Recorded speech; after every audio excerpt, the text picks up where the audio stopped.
You know, we spoke to Dominic LeBlanc this morning, and we were talking about the First Minister's meeting, and he said, you know, we got a grade of 12 out of 13, which is like an A+ grade, but it's not perfect. Presumably, Alberta was the grade that they didn't quite get. And then you have Premier Ford saying that it left him with the impression that maybe you weren't putting Canada first, you're putting Alberta first. What do you say to that? Well, I can tell you I would never go out publicly and say we should stop selling car parts as a way of making a point to the Americans and hurt Ontario. I'd never go out and say we should stop selling aluminum to Americans as a way to make a point to hurt Quebec.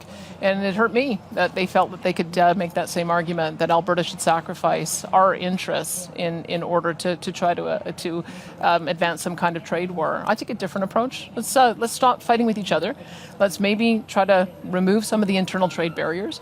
Maybe my fellow premiers can stop blocking pipelines when we propose them to either the West or East Coast. So there is a major topic going on right now to start off 2025. And I was hoping you could share your thoughts, Miles, on the recent meeting that happened with the Prime Minister and the Premiers. And at the end, that she decided not to sign on with the same agreement that all the Premiers and the Prime Minister decided to sign on. So maybe you could share your thoughts on that. Then the question comes in, how come she did not sign the declaration? And then there was one point there, that issue that is, I think, a big concern for Albertans, and it's how fast and ready that certain parts of Canada seem to take relative to what sacrifice we should make for other parts of Canada.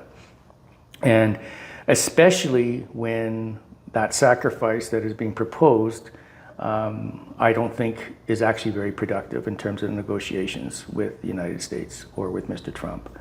So, she would say, look at, exports to oil and gas exports to the United States is not something that should be on the table on this issue. If for no other reason, then not only is it negative, potentially negative, well, it would be negative for our Alberta American friends, but it'd also be very negative for the rest of Canada. And I think it's a big problem that we have where many people across Canada and even in Alberta actually do not understand where and how our system is integrated in terms of energy and how it operates.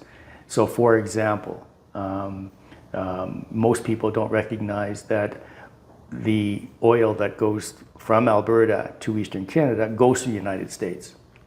Or that the biggest source of imported oil in Eastern Canada comes from the United States. And so are they aware how much the consequence they would have to pay if that happened? And